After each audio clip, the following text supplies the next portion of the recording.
This is CD3, Learning How to Solve Problems. Here's Dr. Wise. Well, a clever person solves a problem. A wise person avoids it.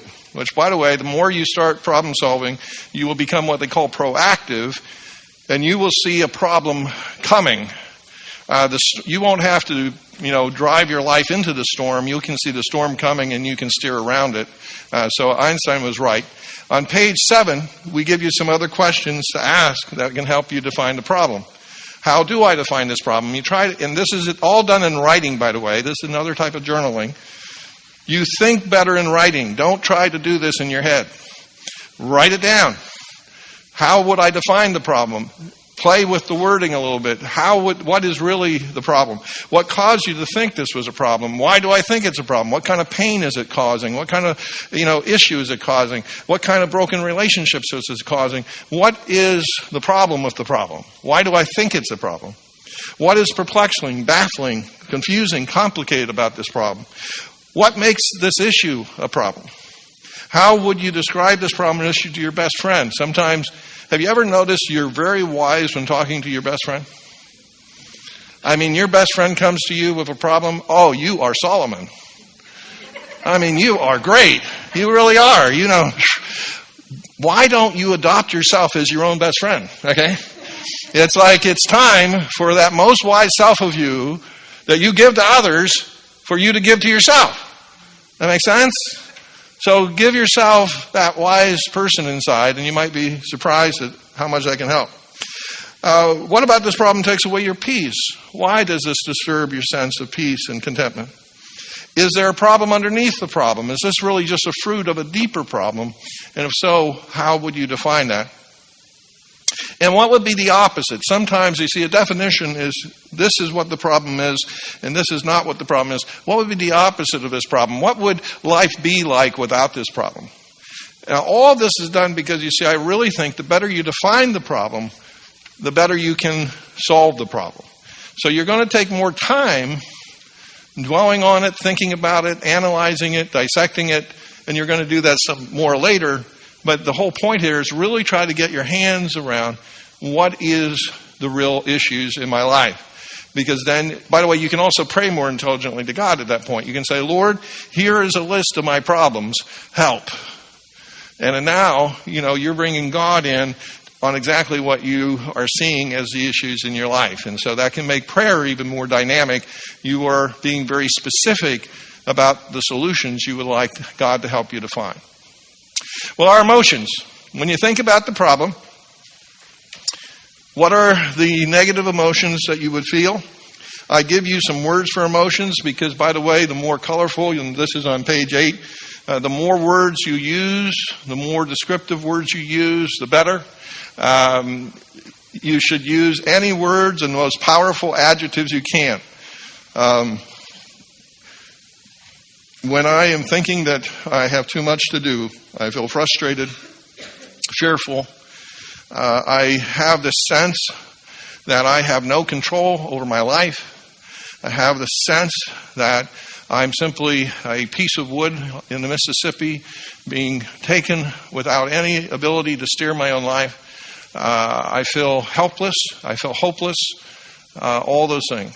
It could be, when I think about my financial situation and I think about the amount of debt I have, I feel as though there's an unbelievable weight on me. I feel that there's a inability for me to ever be a success. I feel like a failure. See, these are feelings. Now, by the way, again, you're not creating any feelings. Admitting a feeling does not create a feeling, but an unheard feeling, a stuffed feeling, can kill you. People have not died from expressing their feelings, but a lot of people have died from not expressing their feelings. Because those feelings that are stuffed become uncontrollable moments of passion where we have pain and we can't define it. And we suddenly go out and do really, really crazy things that either destroy us practically or even physically. By the way, our bodies don't respond well to all those stuffed emotions. Okay, we start having stress-related illnesses, and so all of that, you see, is important why we begin to express these emotions. Again, I'm suggesting, by the way, we do this in writing. Okay? Now, in addition to that, let's say you woke up, think of one particular problem. Have one in your mind. You're going to wake up tomorrow morning, and a miracle's occurred. The problem is gone. The debt you owed. The credit card companies wrote you and said, Merry Christmas. We're giving, you owe no debt now. You are the winner of our no debt year. Fantastic. Woo! A miracle has occurred. Your children send you 55 texts in one day.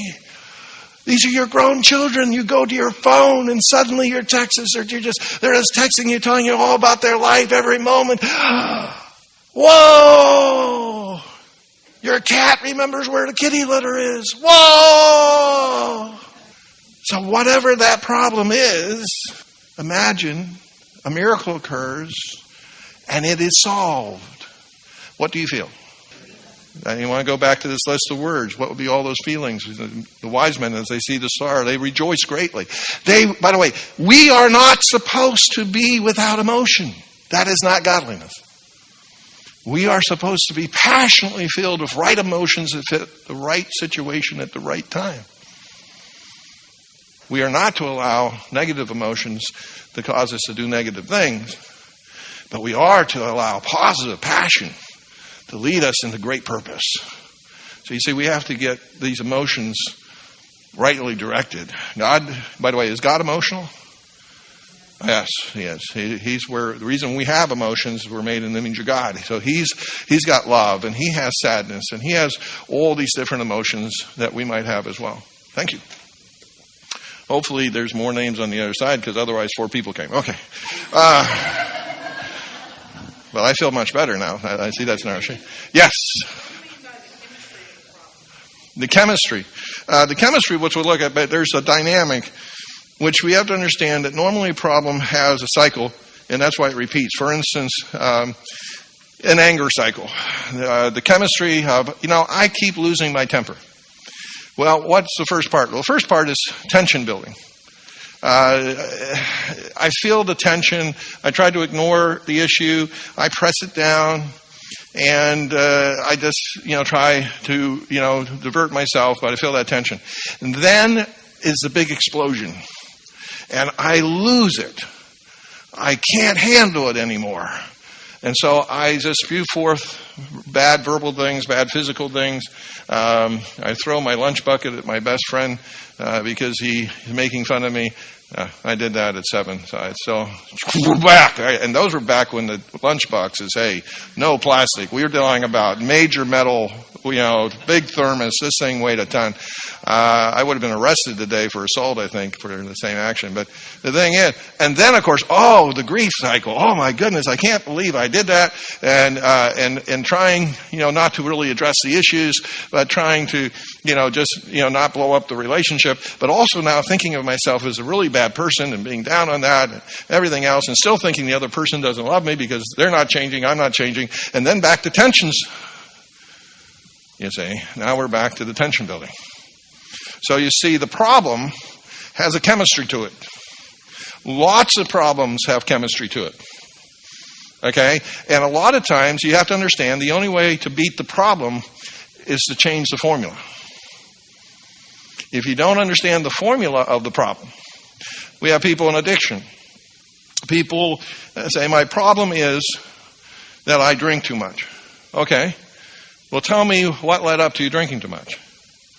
Well, normally I have a problem at work, and it's very frustrating. I don't think my boss listens to me, and I don't think I'm honored and respected the way I should. And I go home, and they take the side of my boss. Can you believe that? I mean, they think my boss is right. And so I'm totally alone, and I feel totally alone, and I feel totally rejected, and I feel totally abandoned, and no one understands me, and I just can't take it, and the pain starts building in me so much, and then I drink, and I feel better. And then, though, I have to, and everybody's down on me, my, family's down on me, my boss is down on me, my friends are down on me, and all that, and so that, of course, causes me to think I'm really not worthy of anything, and that creates me pain, and that's another reason to drink. So you see, there's a chemistry to the problem. So every problem normally has a chemistry. I keep charging I'm massively in debt in my credit card. Okay, what leads up to that? Well, the people I love want things, and I don't want to disappoint them. And so I buy things, figuring I'll have, the resources to pay for them later. But, the thing is, they always seem to want more. And then the other problem is that now I have so much interest that I'm working 3 jobs and there's not enough money coming in. And so I got to make myself feel better, which means I have to go out and buy some stuff because I can't deal with all the unhappiness of my financial situation. There's a chemistry. Part of looking at the problem will be to look at the chemistry of the problem. Yes? No, I'm talking about, this is not physical chemistry. This is looking at the problem as though you have ingredients. There are ingredients that go into the test tube and they create the problem. And then basically you have to change some ingredients or you won't change the problem. That's why they seem so powerful. The problem seems unsolvable because we won't put any new ingredient into the equation. We won't take anything out and we won't put anything new in. Well, yes, if you put all the same ingredients in, willpower is not going to stop chemistry. Willpower is overrated. Now, there is a good use of willpower, but it is. I mean, poor little willpower is at the end. There's this great big avalanche, and we take the snowball, and we put it at the top of the mountain, and this thing grows because it's got all this momentum, and we put willpower at the bottom of the hill and says, go ahead, stop the avalanche. Willpower says, here we go again.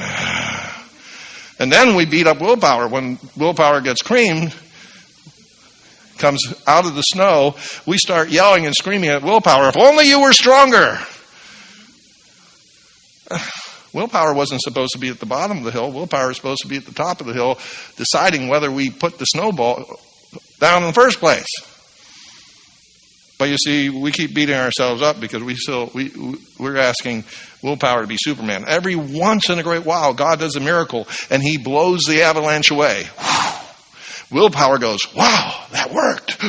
Pride, yes, look at me. No, it was the wind of God, actually. But you see, we even give credit to willpower sometimes when really it's the wind of God.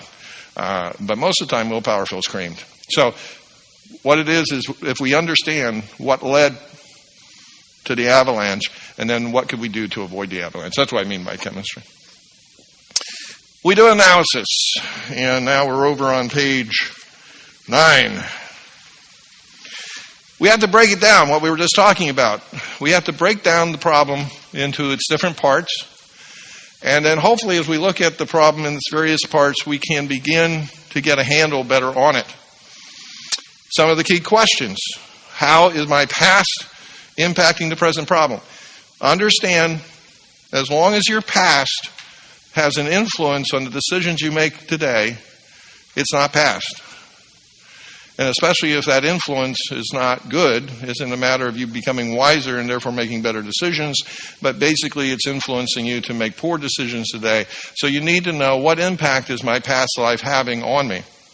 What are the parts of this problem? And we just went through that. We went through the different parts of a problem can have. What is the chemistry or life dynamic of the problem? See, she was reading ahead. That's why I was wondering how we got there already. That's really good. She was one page ahead. How does this problem keep reoccurring? Where's the system? And we talked about that. Where are all the possible answers? Now, this is a key. There is not only one possible answer to the problem. Different people might solve the problem in different ways. There are good answers to the problem, and there are bad answers to the problem. I have financial debt. Go get drunk. Bad answer to the problem. Okay? So, in other words, there's this whole realm of things. Don't change a thing. If it's not working, it's not going to work tomorrow.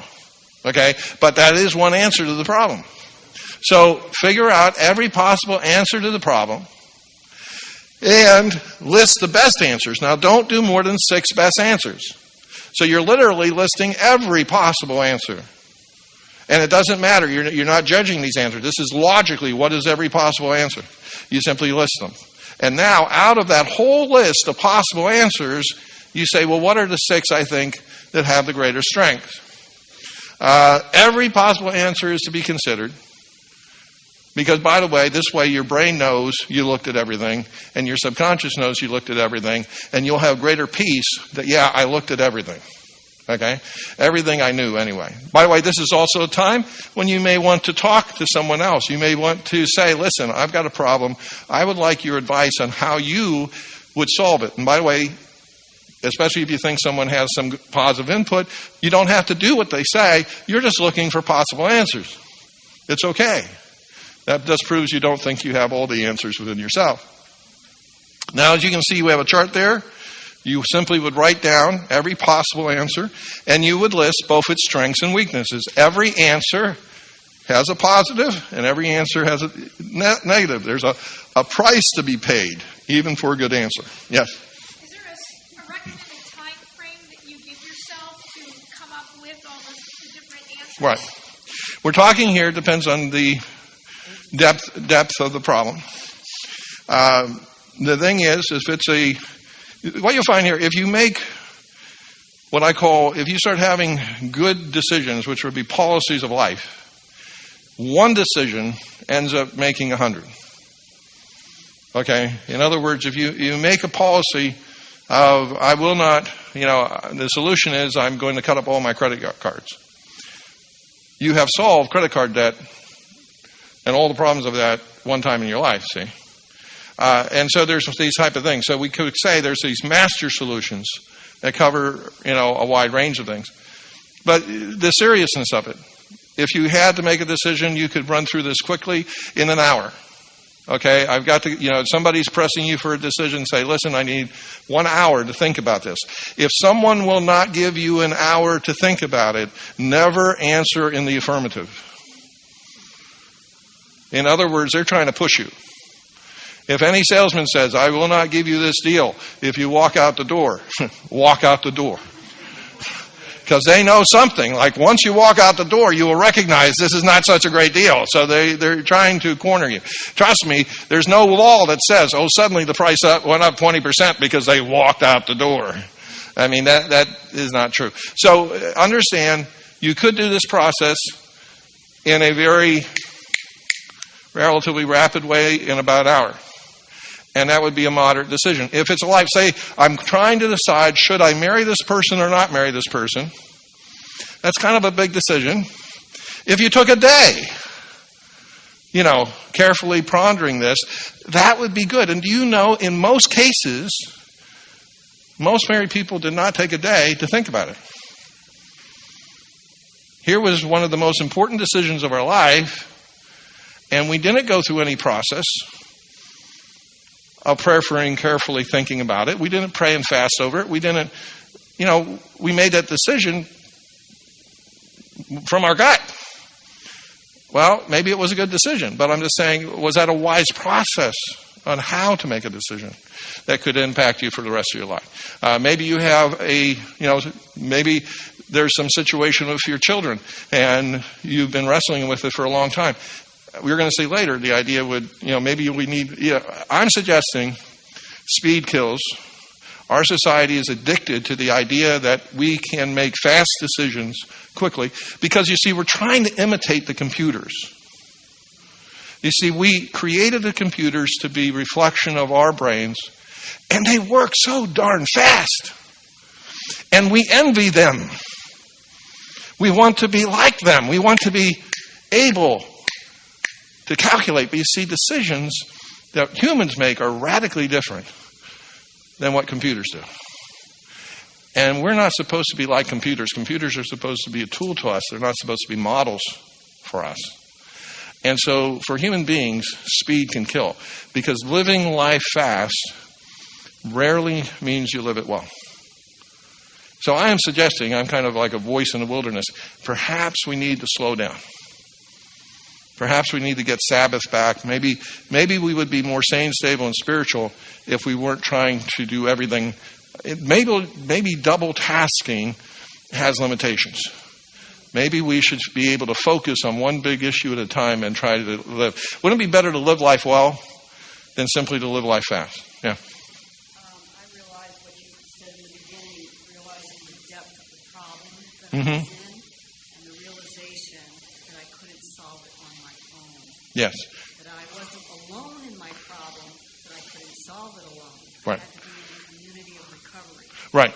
And so what she's saying is that one of the sanity remarks is to realize that we weren't, God never called anyone to be a lone ranger.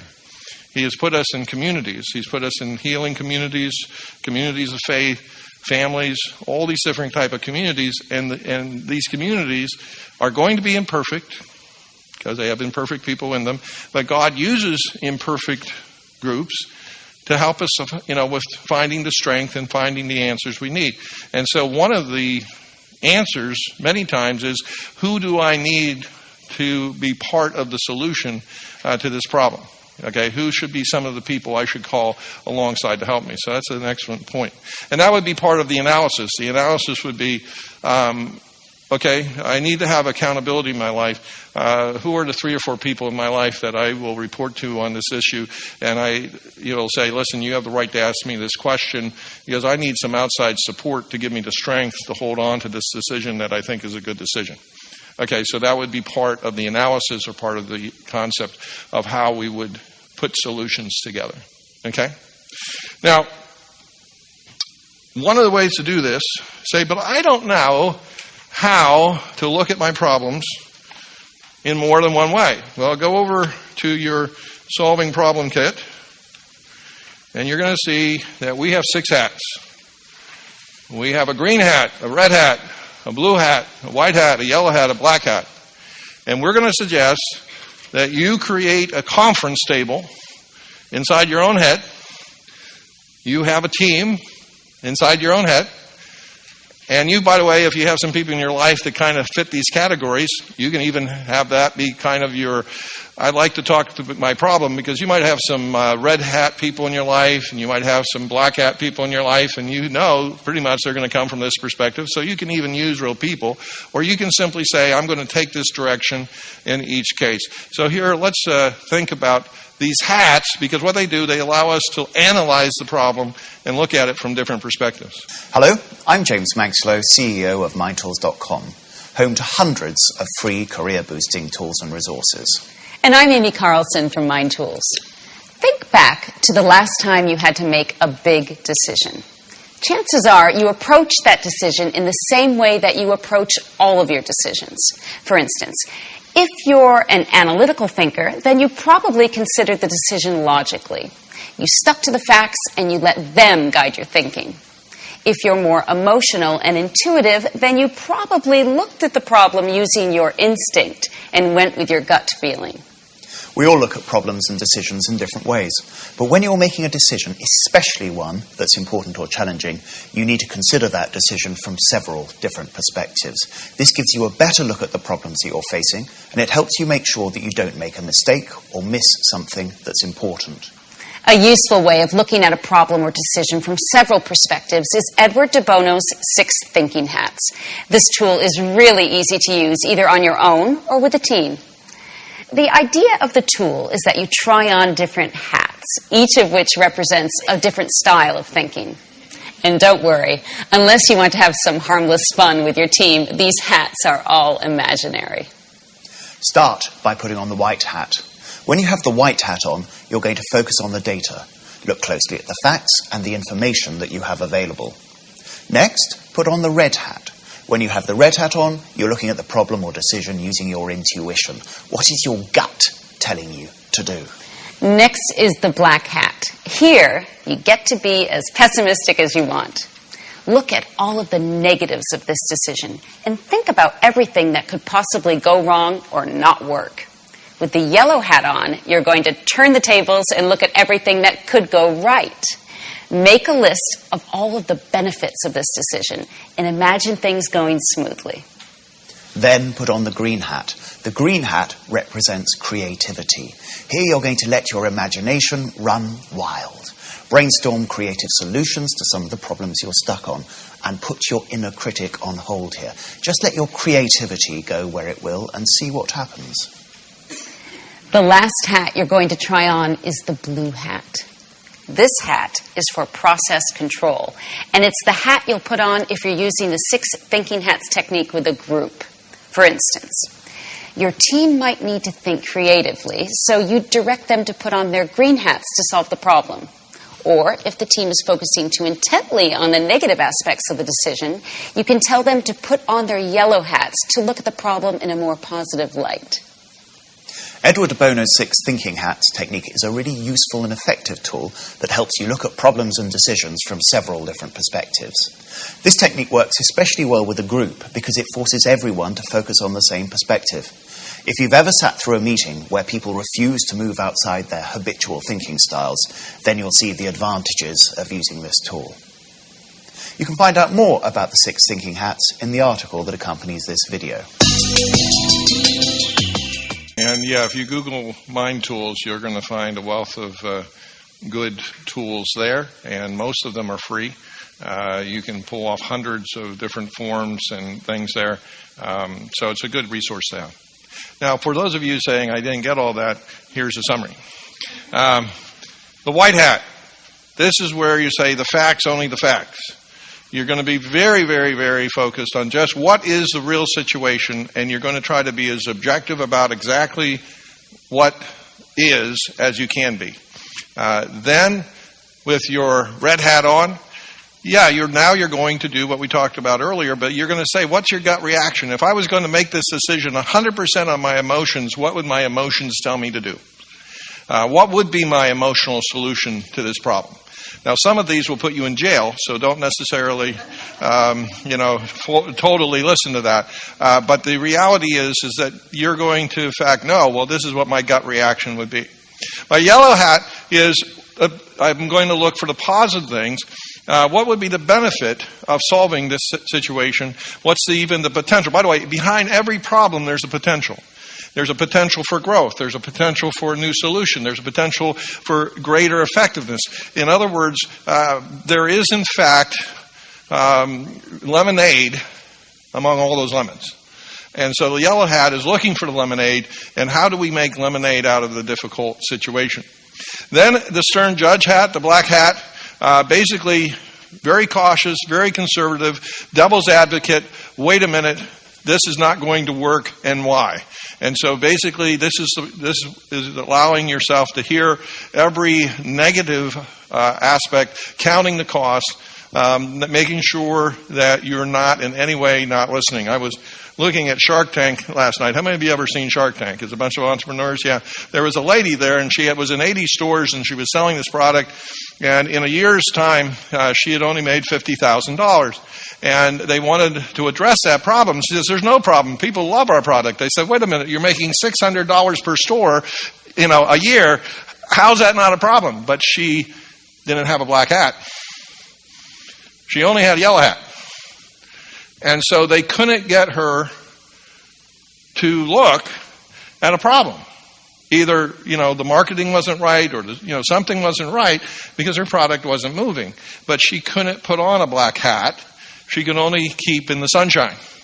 And so we need both. By the way, some people only have black hats, and they usually don't do anything because they talk themselves out of everything. Okay?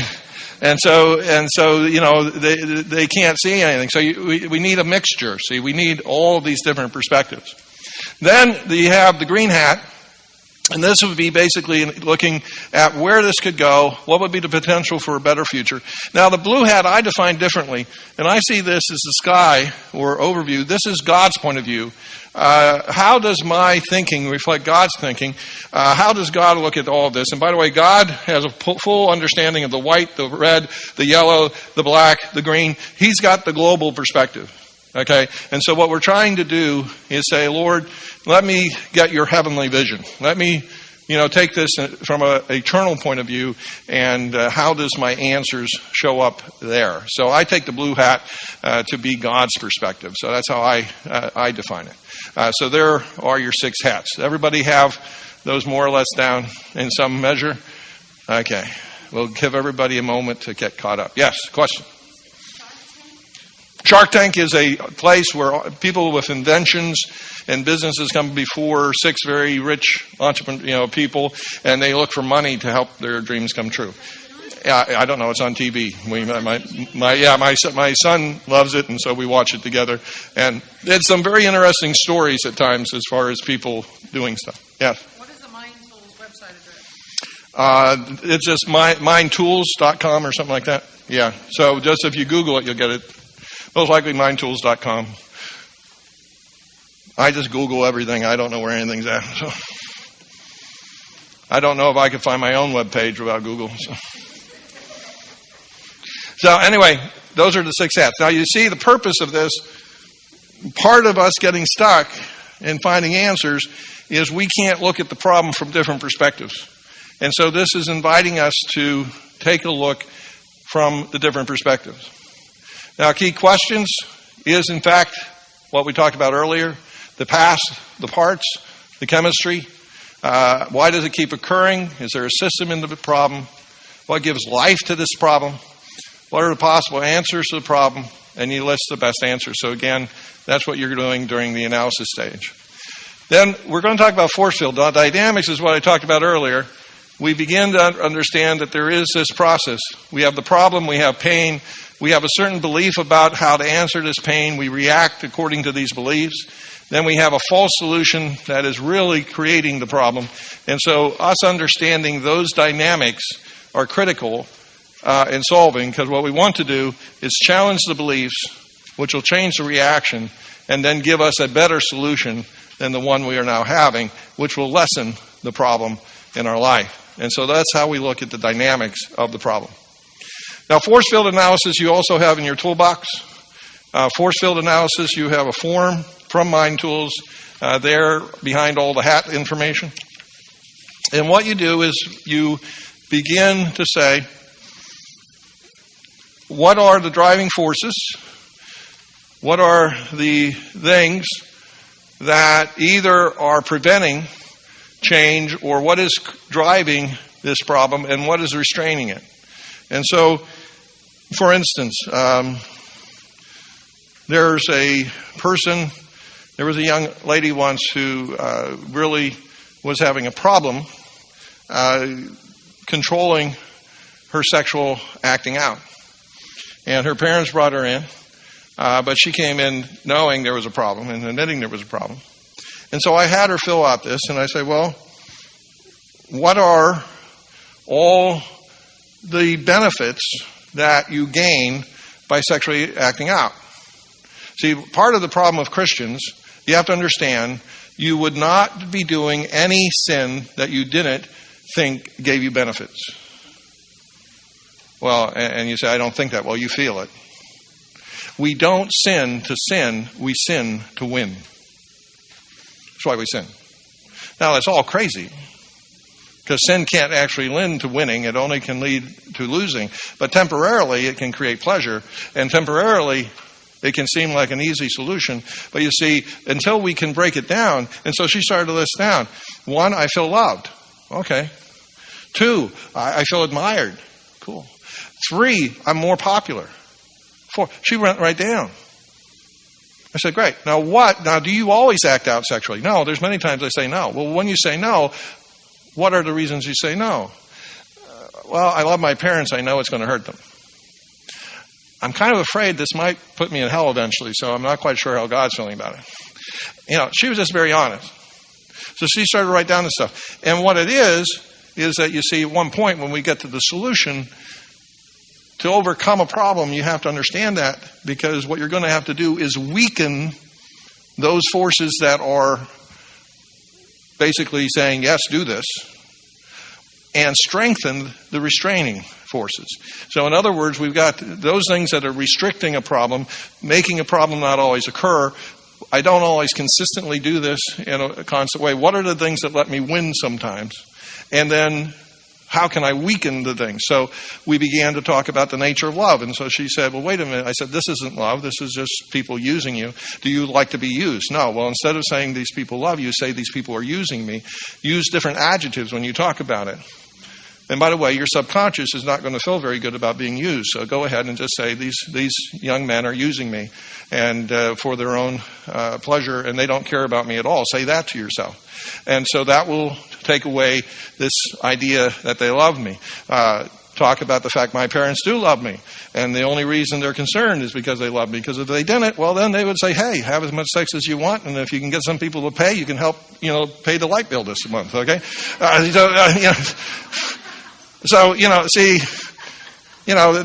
a reality check, okay? So you see, you kind of go through. And so she began a process of reprogramming, renewing the mind, and she was able to come to a point where she ended the behavior and she didn't act out anymore. Isn't that great? Praise God to God. Amen. This concludes CD3. Please change over to CD4.